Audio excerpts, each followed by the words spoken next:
Assalamualaikum warahmatullahi wabarakatuh. Apa kabar Bapak Ibu guru hebat? Perkenalkan, saya Nurul Septiani Ayu Purwanti. Saya CGP angkatan 9. Di sini saya akan memaparkan mengenai aksi nyata modul 1.4 mengenai budaya positif. Berikut adalah rekaman diseminasi budaya positif saya. Selamat menyaksikan. Saya mulai aja ya Bapak Ibu. Terima kasih sebelumnya sudah menyempatkan waktunya untuk hadir di acara webinar kecil yang saya adakan. Tujuan dari webinar ini adalah untuk diseminasi dari materi saya dalam mengikuti guru penggerak ya. Nah, materi yang disampaikan itu mengenai budaya positif. Saya akan share screen.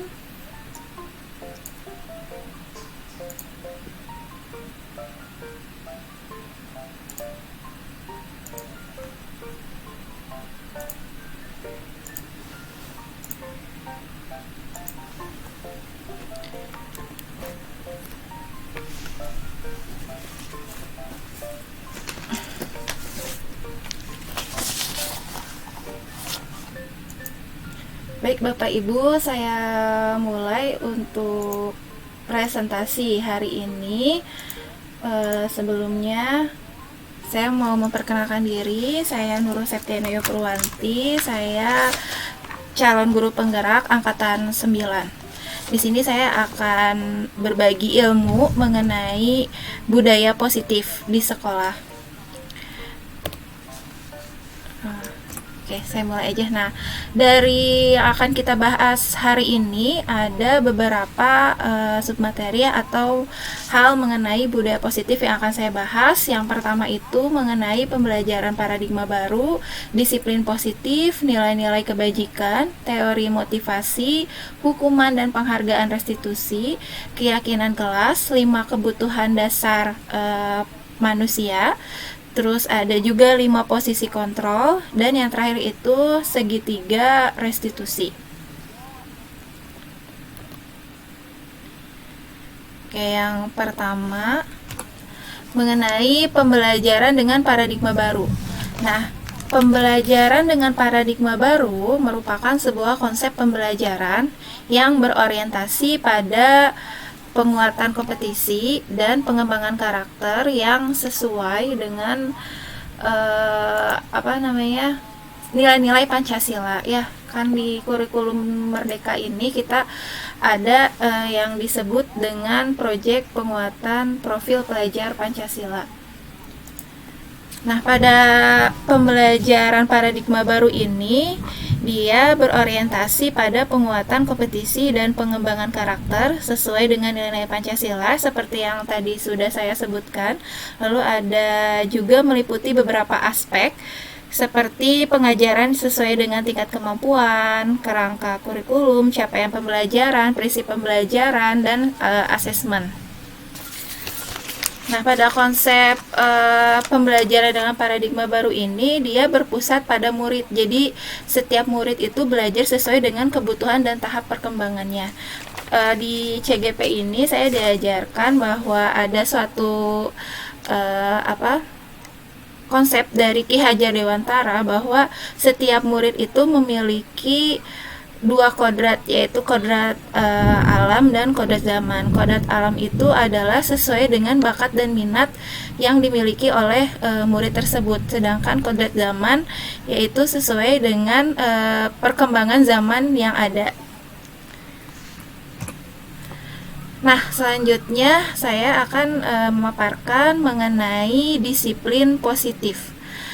Nah, disiplin positif ini menurut Diani Goosen dalam bukunya, disiplin itu berasal dari bahasa Latin yang artinya disiplina atau belajar ya. Disiplin juga berasal dari kata akar kata yang sama dengan di disciple atau murid atau pengikut. Nah, untuk menjadi seorang murid atau pengikut, seseorang itu harus paham betul alasannya mengapa mereka harus mengikuti suatu aliran atau ajaran tertentu, sehingga motivasi yang terbangun adalah motivasi intrinsik bukan ekstrinsik. Nah, di sini pada disiplin positif juga Diana menyatakan bahwa arti asli dari kata disiplin ini juga berkonotasi dengan disiplin diri dari murid-murid ya. Nah, disiplin diri ini bisa membuat seseorang menggali potensinya menuju ke sebuah tujuan. Nah, tujuan itu adalah sesuatu yang dihargai dan bermakna. Jadi dengan kata lain, disiplin diri juga mempelajari bagaimana cara kita mengontrol diri dan bagaimana menguasai diri untuk memilih tindakan yang mengacu pada nilai-nilai yang kita hargai. Nah, saya mau kasih lihat video juga. Tadi saya nemu salah satu contoh mengenai disiplin positif. Udah kelihatan ya?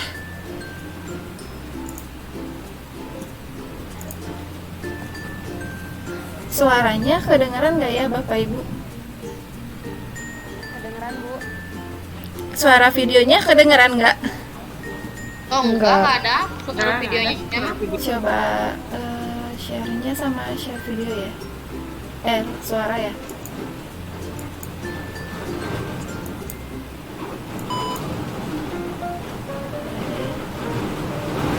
Tapi ada teksnya sih di bawahnya ya. Rendah sih kalau teksnya ada.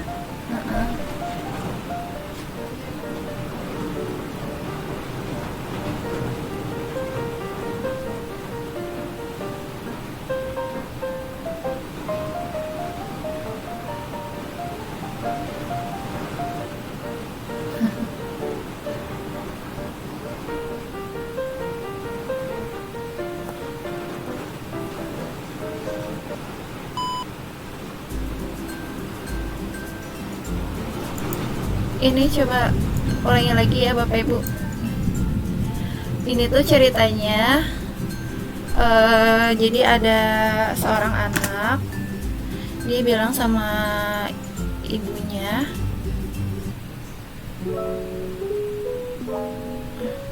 katanya mau keluar dari sekolah.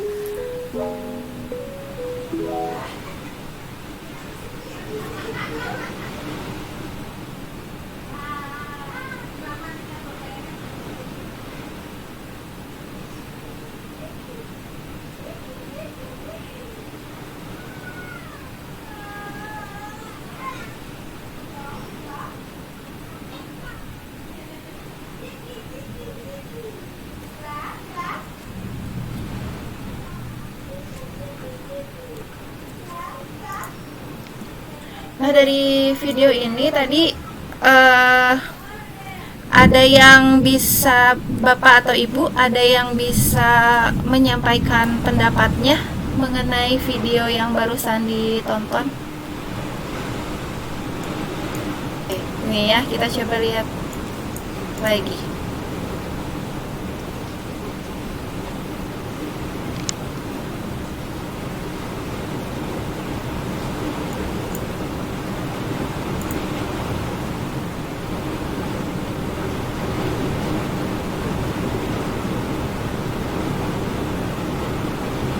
Oh, nggak disebutin ya sama siapanya. Dipukul terus diketawain sama sekelas, jadi malu anaknya.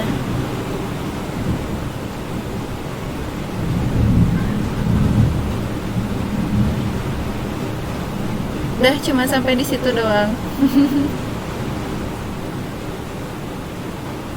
Maksud ke penerapan videonya itu mengenai apanya, Bu Nurul? Ke disiplinnya atau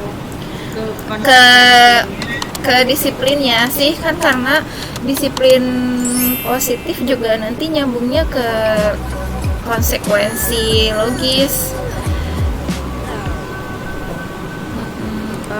konsekuensi yang diharapkan dari siswanya, dari anaknya, atau ini. Nah, kalau tadi kita perhatikan juga kan ya dari pemaparan si siswanya, katanya karena dipukul terus teman-temannya jadi ngetawain dia gitu kan, berarti kan ada konsekuensi dari dipukul itu, anaknya malah jadi diketawain sama teman-temannya gitu. Itu sih mungkin ya. Ya, karena penerapan disiplin positif di sini itu merupakan sebuah konsekuensi logis, jadi itu bukan hukuman ya Iya. terhadap itu, tapi ya kenapa sampai menyebabkan anaknya itu dipukul gitu, itu yang tidak tahu penyebabnya apa. Iya. Ya, ini nggak ada video awalnya ya. Karena dia tiba-tiba dipukul ya kan pasti ada penyebabnya, atau seperti apa itu kan dampak kemudian atau apa gitu. Karena memang konsekuensi logisnya untuk apa gitu, apakah sebagai hukuman karena dia melakukan kesalahan, atau sebagai konsekuensi saja, atau sebagai bentuk pelanggaran gitu. Nah, sekarang kita lihat dulu ya lanjutannya.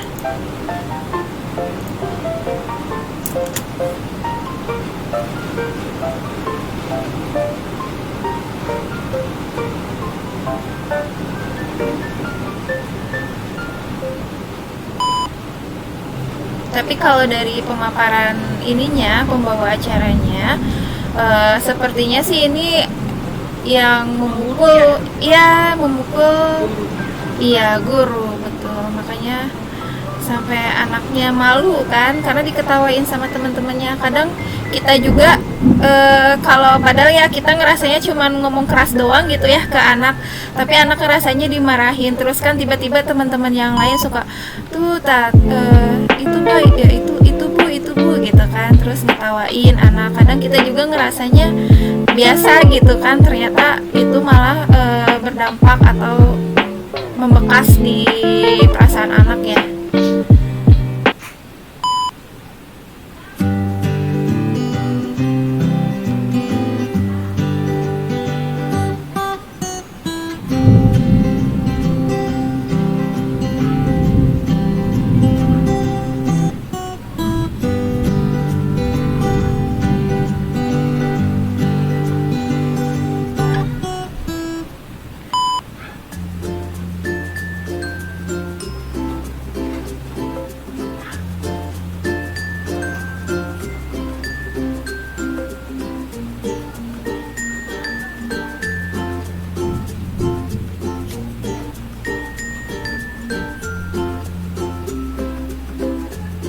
Nah, ini salah satu efek dari hukuman, bukannya kita buat anak menjadi berbuat yang hal positif, tapi malah membuat anak melakukan sebaliknya ya, kalau dilihat dari video ini.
Oke ya, sudah jelas juga tadi sudah dipaparkan juga mengenai disiplin positif ya. Jadi secara kesimpulannya disiplin positif itu mengajarkan. Jadi suatu pendekatan, disiplin positif itu adalah suatu pendekatan yang mengajarkan dan membimbing anak untuk dapat berperilaku dengan baik dan tetap mengikuti tetap mengikuti kemauan atau menghormati kemauan mereka gitu. Nah, tujuannya itu untuk menumbuhkan kesadaran serta memperdayakan anak menjadi mandiri, melakukan sesuatu tanpa iming-iming, hukuman, sogokan, ancaman maupun hadiah.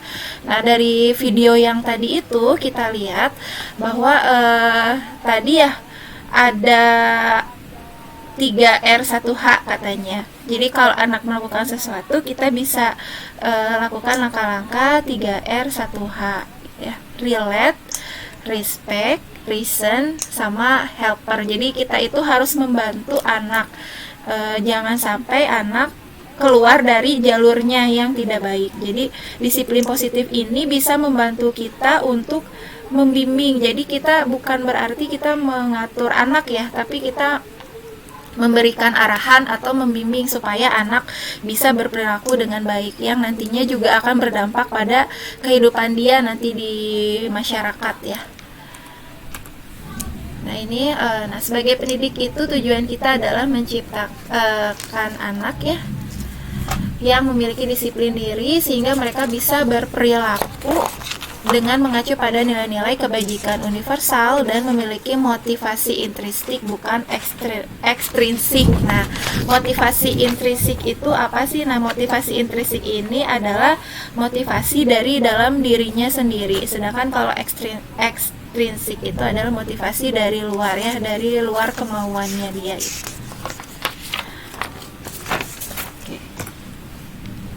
Nah, selanjutnya saya akan jelaskan mengenai nilai-nilai kebajikan. Nilai-nilai kebajikan itu adalah sifat-sifat positif manusia yang merupakan tujuan mulia yang ingin dicapai setiap individu, seperti yang telah dikemukakan oleh Dr. William Glasser pada teori kontrol, menyatakan bahwa setiap perbuatan itu memiliki suatu tujuan. Dan selanjutnya, Diane Gossen mengemukakan bahwa dengan mengaitkan nilai-nilai kebajikan yang diyakini seseorang, maka motivasi intrinsiknya akan terbangun, ya motivasi dalam dirinya, sehingga menggerakkan motivasi dari dalam untuk dapat mencapai tujuan mulia yang diinginkan. Nah, untuk nilai-nilai kebajikan yang saat ini diterapkan itu adalah profil pelajar Pancasila, yaitu beriman bertakwa kepada Tuhan Yang Maha Esa dan berakhlak mulia, yang keduanya mandiri, ketiga bernalar kritis, keempat berkebinekaan global, kelima bergotong royong, dan yang keenamnya adalah kreatif. Nah, selanjutnya saya akan jelaskan mengenai miskonsepsi tentang teori kontrol. Miskonsepsi tentang teori kontrol itu ada 4. Yang pertama, ilusi guru mengontrol murid. Yang keduanya, ilusi bahwa semua penguatan positif, efektif, dan bermanfaat. Ilusi yang ketiga itu bahwa kritik dan membuat orang merasa bersalah itu bisa menguatkan karakter. Dan yang keempat itu ilusi bahwa orang dewasa memiliki hak untuk memaksa. Nah, miskonsepsi yang pertama mengenai guru mengontrol murid. Nah, ilusi guru mengontrol murid ini pada dasarnya guru tidak dapat memaksa murid untuk berbuat sesuatu jika murid tersebut memilih untuk tidak melakukannya. Sebenarnya guru itu bertugas mengontrol murid meskipun murid sedang tidak mengizinkan dirinya untuk dikontrol. Nah, guru harus memahami bahwa semua bentuk kontrol itu memiliki dampak yang berbeda pada murid dan harus memilih bentuk kontrol yang tepat untuk mencapai tujuan pembelajaran. Kadang ya secara tidak sadar kita juga sudah mengontrol murid kita sendiri ya. Mungkin Bapak Ibu di sini juga pernah atau sering merasakannya, namun tidak menyadari bahwa ternyata itu adalah salah satu bentuk kontrol terhadap murid. Nah, yang kedua itu bahwa semua penguatan positif, efektif, dan bermanfaat. bujukan atau penguatan positif efektif itu bentuk kontrol usaha untuk mengontrol murid. Nah, itu adalah segala usaha untuk mempengaruhi murid supaya mengulangi suatu perilaku tertentu ya. Namun kalau terlalu dalam, murid bisa ketergantungan dan tidak mandiri gitu. Jadi dia secara tidak sadar akan bergantung kepada kita terus gitu. Jadi dalam kurun waktu tertentu murid akan menyadarinya dan mencoba untuk terus bergantung terhadap kita ya sebagai gurunya. Atau nanti dalam kurun waktu tertentu murid tersebut akan menolak bujukan guru, bahkan murid tersebut menjadi tergantung ya terhadap pendapat kita sebagai gurunya. Nah, kadang ya kalau untuk penguatan positif mungkin kita selalu melakukan juga ya di kelas, seperti misalkan kita merasanya bahwa itu bermanfaat buat murid, tapi ternyata itu membuat murid kita menjadi tidak mandiri gitu. Terus yang ketiga, bahwa kritik dan membuat orang merasa bersalah dapat menguatkan karakter. Nah, pada miskonsepsi yang ketiga ini, jadi si murid ini belajar untuk merasa buruk gitu tentang dirinya sendiri gitu. Jadi pada kritik ini tuh biasanya guru melakukan suatu pembicaraan terhadap muridnya secara halus gitu. Misalkan contohnya, kamu kalau nilai kamu di bawah KKM, nanti orang tua kamu kasihan gitu, misalkan. Kan bawa-bawa orang tua ya. Sebetulnya memang cara kita memberitahu murid itu kan seperti biasa saja gitu kan. Padahal itu salah satu miskonsepsi tentang teori kontrol ya. Jadi merasa murid kita tuh bersalah gitu terhadap apa yang sudah dia lakukannya. Nah, terus yang terakhir itu mengenai banyak orang dewasa percaya bahwa mereka memiliki tanggung jawab untuk membuat murid-murid berbuat hal-hal tertentu. Namun pada dasarnya kita tidak dapat memaksa murid untuk berbuat sesuatu jika murid tersebut memilih untuk tidak melakukannya. Nah, contohnya misalkan kita maunya anak tersebut bisa mengerjakan latihan, misalkan karena saya matematika, latihan soal sebanyak 20 soal dalam 2 hari, sedangkan anak tersebut hanya bisa mengerjakan latihan soal itu dalam waktu seminggu. Nah, kita tidak bisa mengontrol atau memaksa murid kita untuk melakukan apa yang kita inginkan gitu kan.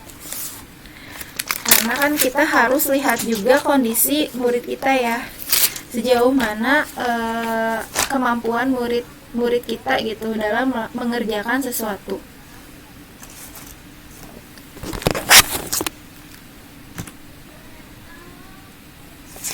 Nah, di sini ada tabel mengenai merubah paradigma stimulus respon ke pendekatan teori kontrol. Nah, tabel yang sebelah kiri Bapak Ibu itu adalah tabel stimulus respon.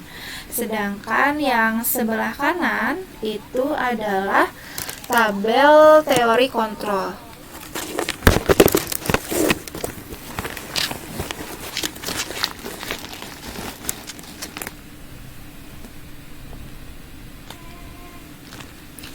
Nah, pada tabel stimulus respon itu yang pertama, pada kenyataannya kebutuhan kita itu sama. Sedangkan pada teori kontrol bahwa kebutuhan kita itu berbeda. Jadi kita tidak bisa menyamaratakan kebutuhan siswa karena kebutuhan siswa itu berbeda-beda ya, tidak sama. Lalu yang kedua, semua orang melihat hal yang sama. Nah, pada teori kontrol ini setiap orang memiliki gambaran yang berbeda. Lalu kita mencoba merubah agar orang berpandangan sama dengan kita. Nah, kalau di teori kontrol, kita berusaha memahami pandangan orang lain tentang dunia. Jadi kita tidak bisa memaksakan pendapat kita terhadap orang lain, karena orang lain juga memiliki pendapat yang berbeda, maksudnya memiliki pandangan yang berbeda ya, tidak sama dengan kita yang menurutnya baik. Jadi belum tentu menurut kita baik, tapi menurut orang lain baik juga gitu. Lalu perilaku buruk dilihat sebagai suatu kesalahan. Nah, pada teori kontrol ini semua perilaku itu pasti memiliki tujuan. Nah, jadi saat kita menghadapi anak-anak yang melakukan kesalahan, kita jangan langsung menjudge anak tersebut gitu kan. Tapi kita cari tahu dulu tujuan dia melakukan kesalahan itu apa gitu kan. Karena itu tadi pada teori kontrol kita tahu bahwa semua perilaku itu memiliki tujuan. Ya, kalau anak yang melakukan kesalahan kan mungkin saja dia mau mencari perhatian dari kita, atau dia mau atau dia ada masalah dengan keluarganya, kan kita juga tidak tahu ya. Nah, lalu selanjutnya orang lain bisa mengontrol saya ini pada stimulus respon ya. Nah, kalau di teori kontrol hanya Anda yang dapat mengontrol diri Anda. Jadi hanya diri kita sendiri yang bisa mengontrol kita ya. Jadi orang lain tidak bisa mengontrol diri kita. Saya bisa mengontrol orang lain. Nah, pada teori kontrol Anda tidak bisa mengontrol orang lain. Lalu pada stimulus respon, pemaksaan itu ada pada saat bujukan gagal. Nah, kalau di teori kontrol, kolaborasi dan konsensus itu menciptakan pilihan-pilihan baru. Jadi pada teori kontrol, kita tidak akan memaksa orang untuk melakukan sesuatu gitu kan. Kita malah memberikan suatu pilihan-pilihan, atau kita menciptakan pilihan-pilihan baru supaya orang tersebut mau melakukan apa yang kita mau atau kita butuhkan. Oke, selanjutnya adalah model berpikir menang kalah. Nah, kalau di teori kontrol ini mode berpikirnya menang-menang. Nah, itu mengenai stimulus respon ke pendekatan teori kontrol. Nah, sebelum ke teori motivasi hukuman dan penghargaan serta restitusi, mungkin saya mau minta Bapak Ibu untuk ke menti.com, terus gunakan kodenya 81600943, lalu Bapak Ibu ungkapkan teori kontrol apa yang sudah Bapak Ibu lakukan di sekolah.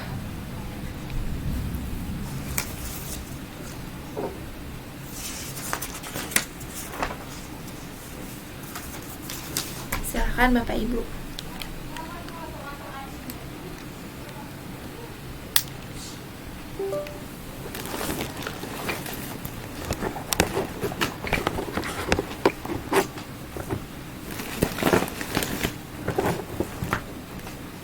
Bu Nurul nggak ada linknya ya, yang langsung ke menti.com-nya nggak ada. Oh, bentar. Ini download ini lagi. Langsung ini gitu. Oh, langsung di share ya.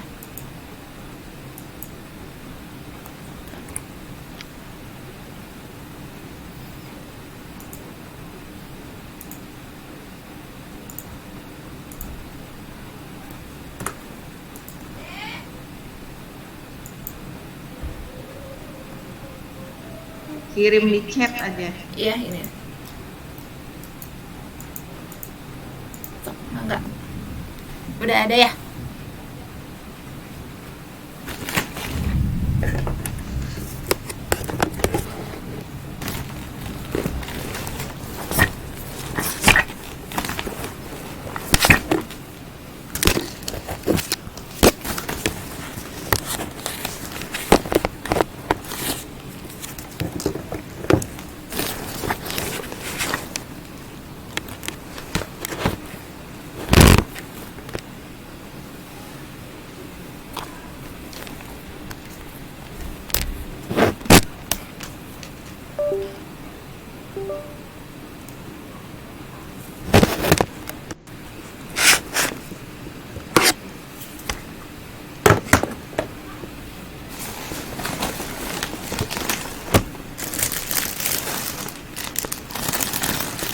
saya nggak bisa kebuka nih, harus nutup dulu aplikasi yang lain.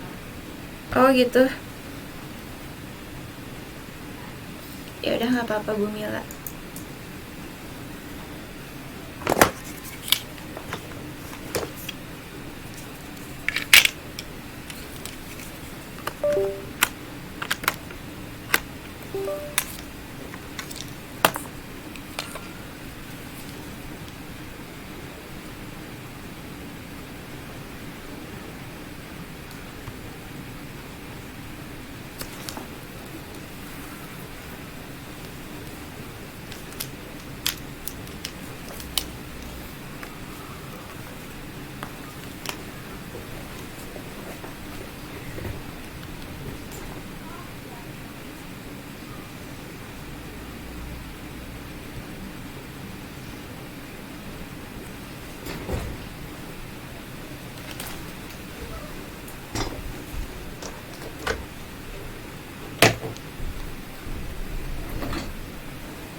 Ini udah ada ya.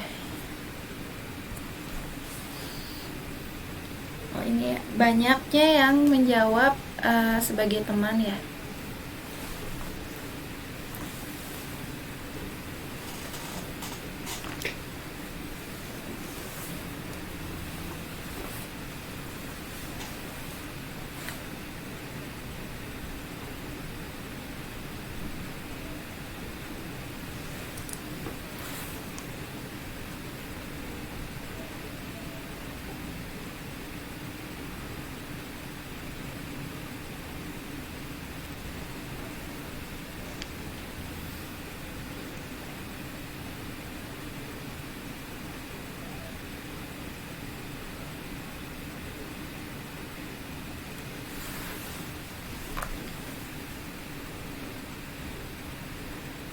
Oke, di sini sudah ada 7 orang yang mengisi. Di sini ada yang bilang yang paling banyak menjawab itu adalah pemantau, teman, dan penghukum. Coba di sini Bapak Ibu yang menjawab penghukum bisa ceritakan pengalamannya saat menjadi penghukum. Siapa yang menjawab penghukum?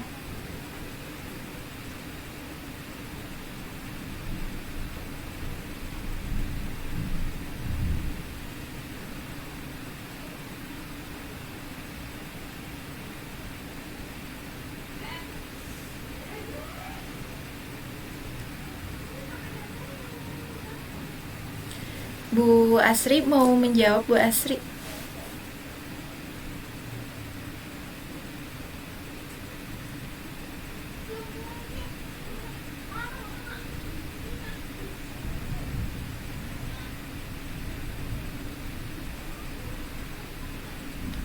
Bentar Bu, Asri itu hukum gitu ya, lupa.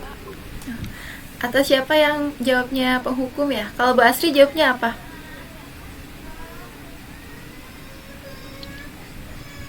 Teman, monitor, Oh, satu teman. lagi tapi lupa.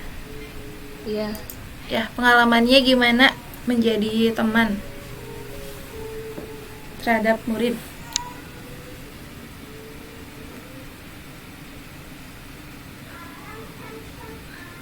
kalau sebagai teman ya biasanya kita lebih tahu mereka itu seperti apa.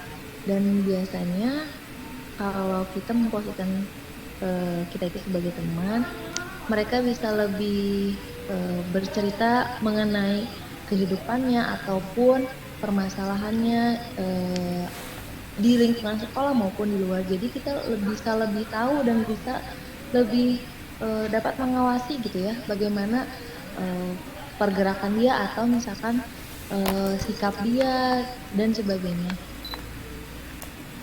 Oh iya. Baik, terima kasih Bapak Ibu yang sudah mengisi. Saya lanjutkan mengenai teori motivasi, hukuman, dan penghargaan serta restitusi. Nah, ada 3 motivasi perilaku manusia. Ini menurut Diane Gossen dalam bukunya Restructuring School Discipline. Nah, motivasi yang pertama itu adalah untuk menghindari ketidaknyamanan atau hukuman. Yang kedua, untuk mendapatkan imbalan atau penghargaan dari orang lain. Dan yang ketiga, untuk menjadi orang yang mereka inginkan dan menghargai diri sendiri dengan nilai-nilai yang mereka percaya. Nah, pasti Bapak Ibu yang di sini juga pernah merasakan ya, kayak misalkan nih, saya kasih contoh untuk motivasi pertama ya, untuk menghindari ketidaknyamanan atau hukuman itu seperti misalkan ke sekolah sebelum pukul 6.45 misalkan. Nah, itu kan salah satu motivasi kita sebagai guru ya, untuk menghindari ketidaknyamanan. Ketidaknyamanannya apa? Nggak enak sama anak murid, karena anak aja bisa datang sebelum jam 6.45, masa kita enggak gitu kan. Nah, itu mungkin salah satu contoh motivasi perilaku ya.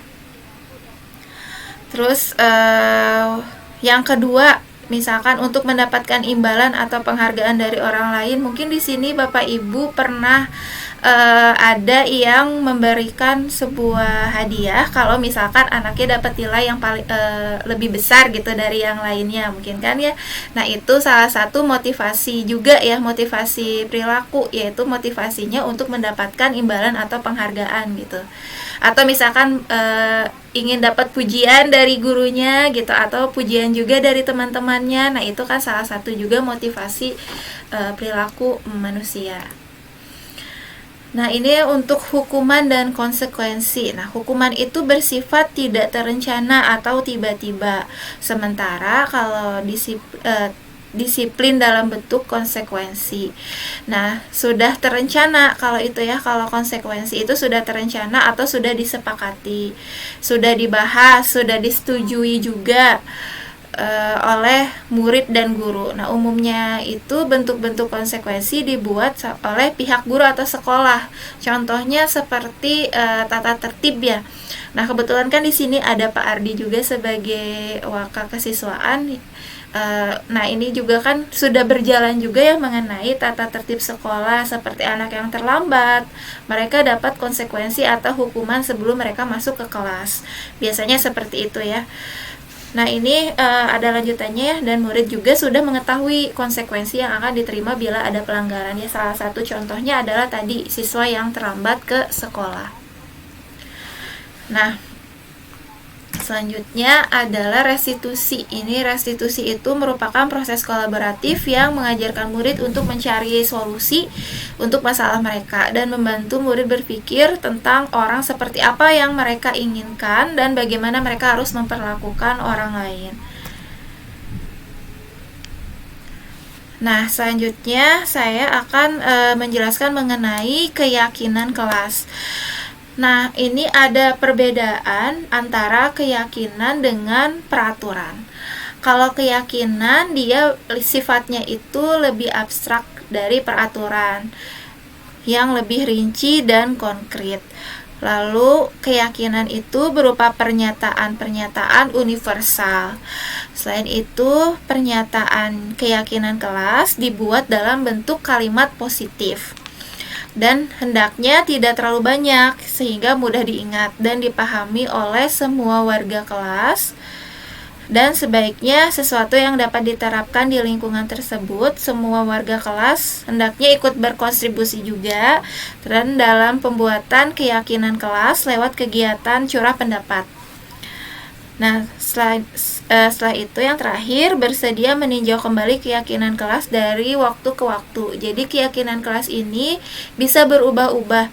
Jadi kita misalkan setelah evaluasi ternyata keyakinan kelas ini kurang cocok, mungkin nanti kita bisa menambahkan keyakinan kelas yang baru.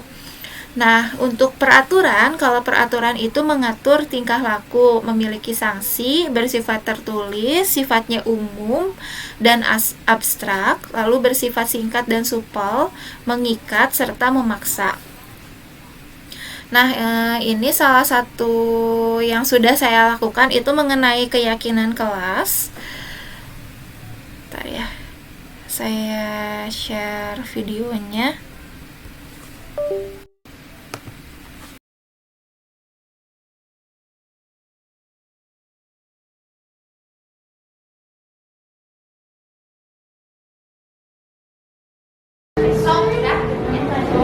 Bismillahirrahmanirrahim. Assalamualaikum warahmatullahi wabarakatuh. Waalaikumsalam warahmatullahi wabarakatuh.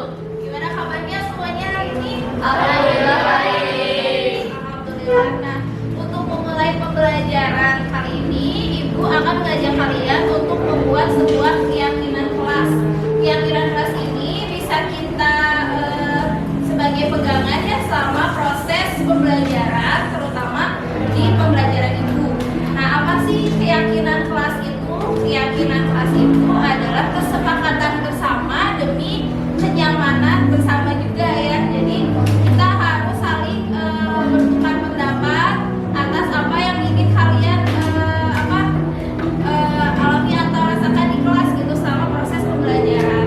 Jadi nanti Ibu minta kalian semua tuangkan ide-ide kalian, kelas seperti apa sih yang kalian inginkan.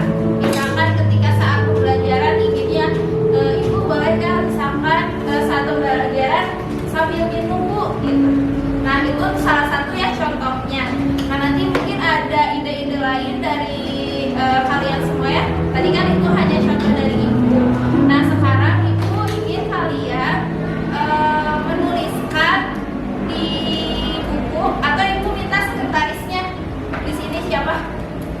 Sekretarisnya Ibu boleh kita tolong tuliskan usulan dari teman-temannya, kelasnya mau seperti apa selama proses pembelajaran.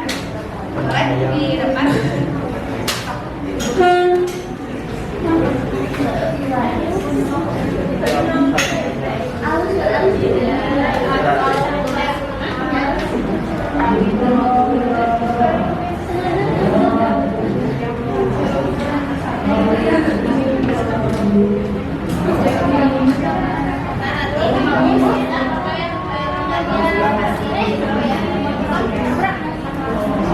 Nah, sekarang temannya yang mau memberi ide, acukan tangan dulu ya.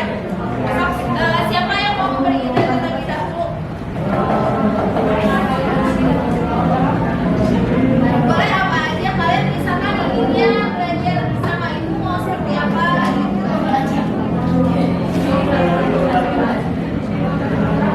Happy Bu.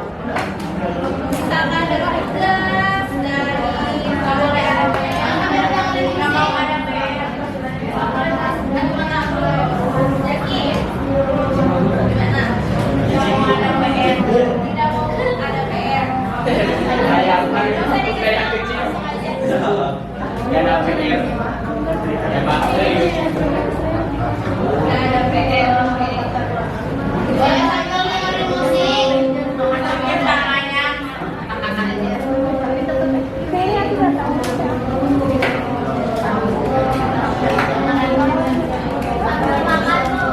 Siapa acukan tangannya dulu?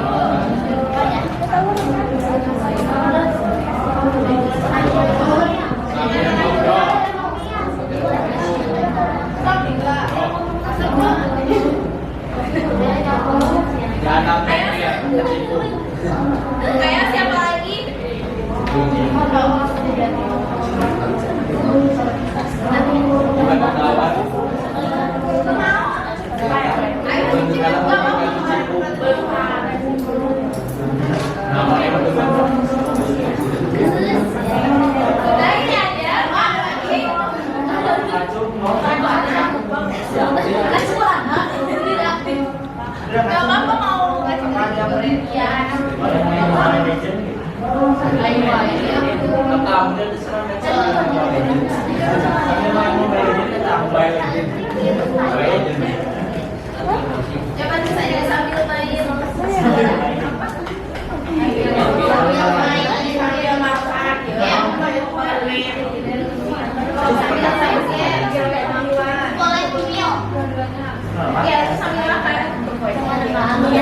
Bapak Ibu, ini saya percepat saja ya.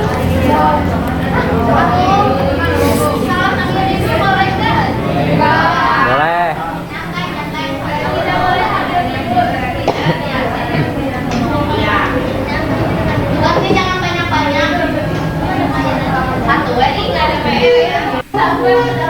Nah, jadi tadi dari pendapat anak-anak mengenai keyakinan atau yang mau disepakati apa di kelas ketika pembelajaran, lalu saya ubah kalimat yang sudah anak ajukan itu menjadi kalimat yang positif. Nah, setelah saya bantu ubah dan disepakati oleh anak-anak, barulah saya minta tanda tangan KM-nya sebagai perwakilan kelas. Saya minta tanda tangan KM-nya sebagai perwakilan kelasnya untuk menyatakan bahwa itu telah disepakati bersama. Ya, itu mungkin video mengenai kesepakatan kelas yang sudah saya lakukan ini dilakukannya di kelas 10 MPLB 2. Nah, selanjutnya itu mengenai 5 kebutuhan dasar manusia. 5 kebutuhan dasar manusia yang pertama adalah bertahan hidup. Nah, pada kebutuhan dasar bertahan hidup itu mencakup kebutuhan fisiologis ya, kebutuhan primer seperti pangan, sandang, papan gitu kan. Terus kebutuhan apalagi kayak rasa aman gitu kan. Terus kebutuhan sosial, nah seperti itu ya. Nah, yang selanjutnya itu adalah kasih sayang dan rasa diterima. Nah, untuk kebutuhan kasih sayang dan rasa diterima itu adalah kebutuhan psikologis manusia. Ini tuh berkaitan dengan aspek sosial dan psikologis. Kebutuhan ini itu meliputi keinginan untuk tetap terhubung dengan orang lain, seperti teman, keluarga, lingkungan sekitar. Nah, kebutuhan akan kasih sayang dan rasa diterima ini dapat dipengaruhi oleh kesejahteraan emosional seseorang. Jadi ketika kebutuhan ini terpenuhi, seseorang pasti akan merasa lebih bahagia, lebih percaya diri, dan lebih memiliki hubungan sosial yang lebih baik. Nah, yang selanjutnya adalah kebutuhan penguasaan. Nah, kalau untuk kebutuhan penguasaan itu adalah kebutuhan dasar manusia yang berkaitan dengan keinginan untuk memiliki kekuasaan dan penguasaan atas lingkungan sekitar. Nah, kebutuhan ini meliputi keinginan untuk didengar, untuk diakui, untuk dianggap, untuk berprestasi, untuk memimpin, dan menjadi kompeten. Nah, kebutuhan penguasaan termasuk dalam kebutuhan aktualisasi diri ya, menurut teori hierarki kebutuhan Maslow. Nah, kebutuhan aktualisasi diri ini merupakan kebutuhan tertinggi dalam hierarki kebutuhan Maslow, yaitu meliputi keinginan mewujudkan dan mengembangkan potensi dan bakat, mencari pertumbuhan diri dan pengalaman, serta untuk mencapai tujuan hidup yang lebih tinggi. Selanjutnya adalah kebutuhan dasar manusia, yaitu kebebasan. Nah, kebebasan di sini maksudnya adalah kebebasan untuk memilih hal yang dibutuhkan atau yang diinginkan gitu kan. salah satunya itu ketika dalam mengambil keputusan. Jadi kebutuhan ini tuh meliputi keinginan memiliki kontrol atas hidup dan lingkungan sekitarnya.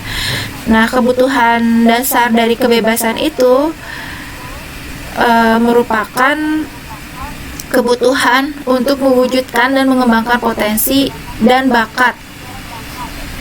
Jadi kalau konteksnya dalam siswa itu berhak memiliki kebebasan dalam mengambil keputusan, dan biasanya siswa ini lebih cenderung termotivasi untuk belajar untuk mencapai tujuan akademik mereka. Nah, yang terakhir itu adalah kebutuhan kesenangan. Nah, untuk kebutuhan dasar manusia yang aspek kesenangan ini salah satu kebutuhan manusia yang paling penting karena berkaitan dengan keinginan untuk merasa senang, untuk merasa gembira, untuk merasa tertawa gitu kan, untuk merasa ingin bermain. Nah, kebutuhan ini juga meliputi keinginan untuk mencari pengalaman yang menyenangkan dan memuaskan. Nah, dalam konteks pendidikan, kebutuhan dasar kesenangan itu bisa mempengaruhi motivasi belajar.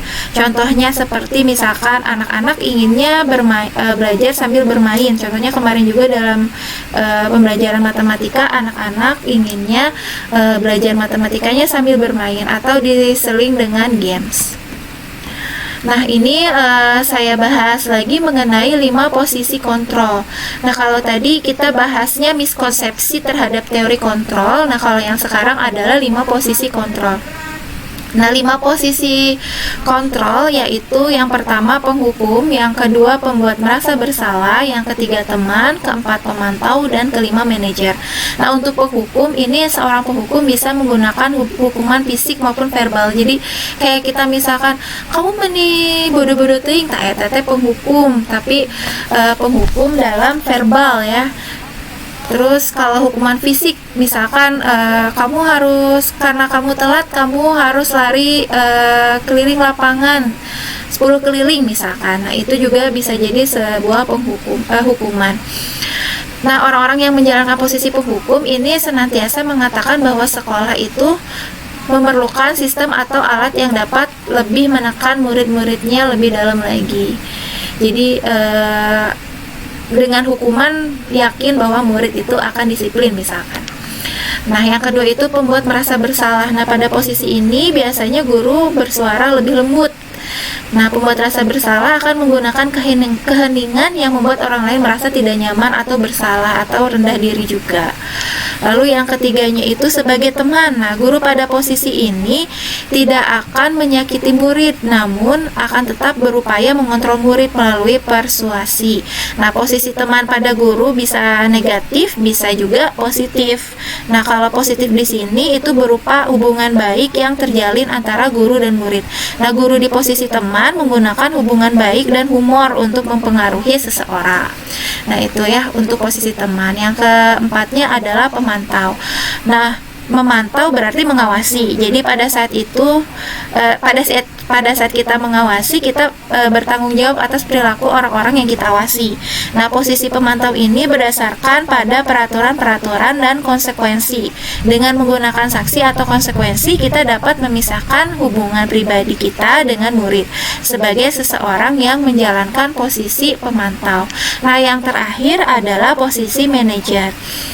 Nah, posisi manajer ini adalah posisi di mana guru berbuat sesuatu bersama dengan murid. Jadi mempersilahkan murid mempertanggungjawabkan perilakunya, mendukung murid agar dapat menemukan solusi atas permasalahannya sendiri.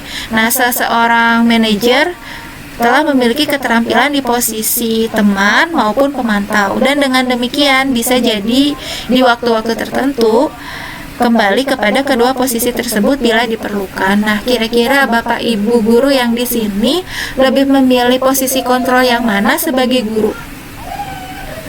Manajer. Manajer ya. Kenapa tuh?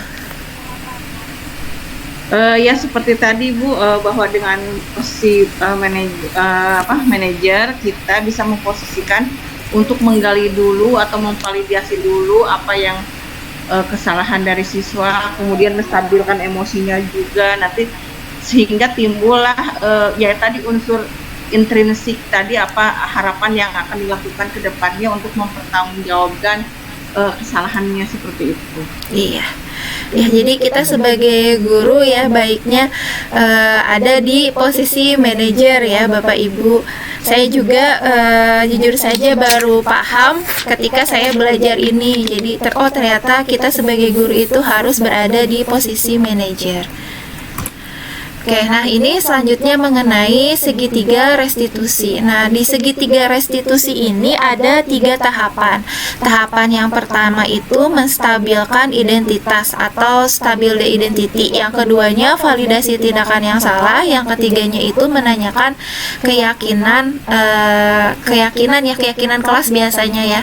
Nah, tahapan-tahapan ini sebenarnya kalau tidak runtut juga tidak apa-apa. Jadi bisa jadi kita akan memvalidasi dulu tindakan anak itu yang salah seperti apa, baru ke menstabilkan identitas, setelah itu menanyakan keyakinan. Jadi ini tidak harus selalu menstabilkan identitas dulu gitu. Jadi bisa kita validasi tindakan dulu, tindakan anak yang salah seperti apa. Nah, di sini juga saya sudah melaksanakan segitiga restitusi bersama 2 murid. Yang pertama itu dari kelas AKL, Reksa ya kalau tidak salah namanya, Atali kalau dari AKL. Nah, kalau dari MPLB itu Reksa. Nah, di sini sebentar. Nah, saya tayangkan secara singkat saja ya Bapak Ibu. Gimana kabarnya hari ini? Alhamdulillah Ibu, baik. Ibu dapat laporan katanya Atali marah-marah ya di kelas. Kenapa tuh Ibu, boleh tahu ceritanya? Kan ada teman aku, namanya tuh Irgi. Dia tuh dengan seenaknya nyontek ke aku Ibu. Aku kan jadi kesel. Terus tanpa sengaja yang ngebrak meja. Soalnya kan aku udah capek-capek ya Ibu ngerjain pekerjaan aku sendiri. Terus dia dengan seenaknya nyontek aja gitu. Gitu ya. Ibu juga sih kalau ada di posisi Natali pasti sama ya, ngerasa kesel juga gitu kan. Udah capek-capek ngerjain ya. Udah capek-capek ngerjain malah dicontek ya sama temennya. Ibu menghargai perbuatan Atali ya, karena apa yang Atali lakukan saat itu tidak sampai ke arah yang negatif ya, tidak sampai memukul, apalagi sampai membanting benda-benda atau misalkan kursi gitu kan, karena saking marahnya gitu kan. Nah, sekarang Ibu tanya sama Atali, menurut Atali nih, perbuatan Atali itu melanggar kesepakatan kelasnya? Iya Ibu. Nah, kalau menurut Atali kesepakatan yang mana tuh yang Atali langgar? Menurut aku di bagian kita tuh kan buat kesepakatan kelas bahwa kita tuh harus menghargai dan juga menghormati orang lain. Nah, aku melanggar di bagian itu Ibu. Nah, kalau menurut Atali saling menghormati dan menghargai teman itu penting nggak? Penting banget. Nah, kalau penting berarti keyakinan apa yang harus Atali lakukan ketika kejadian itu terjadi? Aku harus bisa ngendaliin emosi aku sendiri, karena kan emang ngendaliin emosi itu penting banget. Terus aku juga harus bisa bersabar, jangan gampang kepancing gitu. Kalau misalkan emang bisa diomongin baik-baik, ya coba dulu omongin baik-baik. Oke, Atali bersedia untuk memperbaiki masalah ini? Kira-kira apa yang bisa Atali lakukan ketika hal itu terulang lagi? Kalau misalkan nanti nyontek lagi, aku coba dulu tanya ke dia, apa sih materi mana sih yang gak kamu ngertiin, atau aku coba jelasin. Kalau misalkan emang dia terus-terusan gitu mau berusaha, aku coba bilang sebagai teguran ke dia, aku bakal bilang ke guru ataupun wali kelas. Ibu setuju sekali dengan solusi yang Atali berikan ya. Jadi Ibu harap juga nanti kedepannya ketika Atali menghadapi teman yang selalu mencontek seperti itu, jangan emosi dulu ya, harus bersabar dulu ya. Nanti kalau misalkan memang orang tersebut masih tetap mencontek, setelah Atali berusaha ya pendekatan gitu dengan temannya, menanyakan apa yang tidak bisa, baru Atali laporkan ya ke guru mata pelajarannya ataupun wali kelas. Oke Natali, mudah-mudahan Natali tetap semangat belajarnya ya. Sekarang silakan boleh kembali ke kelas.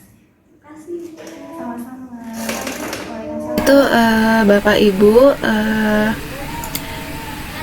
contoh restitusi ini juga restitusi saya bersama Reksa kelas 10 MPLB 3. Nah, di restitusi ini kalau tadi kan Atali masalahnya itu karena dia marah, tugasnya selalu dicontek oleh salah satu temannya di kelas. Nah, kalau di Reksa ini permasalahannya dia tertidur di kelas ya. Nah, kalau tertidur ini kan sepertinya sudah sering sekali ya Bapak Ibu permasalahan mengenai siswa yang tertidur di kelas. Mungkin Bapak Ibu di sini juga pernah mengalami ketika pembelajaran Bapak Ibu ternyata ada salah satu atau beberapa siswanya yang tertidur di kelas.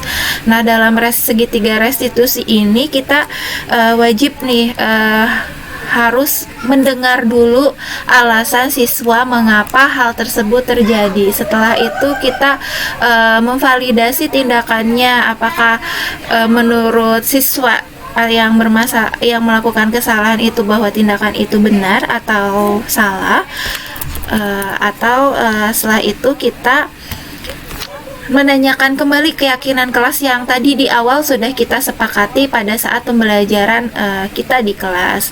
Kira-kira sesuai dengan kesepakatan apa tidak gitu ya. Nah, mungkin itu contoh restitusi yang sudah saya lakukan di SMK Pasundan 3 Bandung ya. Salah satunya itu dengan Atali dan Reksa. Oke, Bapak Ibu, mungkin hanya sampai di sini materi yang bisa saya sampaikan atau ilmu yang bisa saya share. Mungkin nanti kalau ada materi baru lagi, pasti insya Allah akan saya share kembali kepada Bapak Ibu semuanya. Terima kasih Bapak Ibu semuanya sudah hadir di webinar kecil saya ini. Nah, sebelum menyelesaikan pertemuan kita kali ini, saya ingin Bapak Ibu mengisi Mentimeter dulu sebagai refleksi saya untuk kegiatan webinar selanjutnya. Baik Bapak Ibu, sambil penutupan ya. Terima kasih Bapak Ibu semuanya yang sudah hadir ke acara webinar saya. Sebelumnya mohon maaf sudah mengambil waktu istirahatnya. Kapan-kapan kalau saya minta tolong mohon bantuannya juga. Terima kasih banyak sebelumnya. Saya akhiri webinar hari ini. Terima kasih. Wassalamualaikum warahmatullahi wabarakatuh. Waalaikumsalam warahmatullahi wabarakatuh. Semangat menurutku. Terima kasih Bunia. Terima kasih sudah menonton diseminasi budaya positif saya. Semoga video ini dapat menginspirasi Bapak Ibu guru hebat semuanya. Salam guru penggerak, tergerak, bergerak, dan menggerakkan.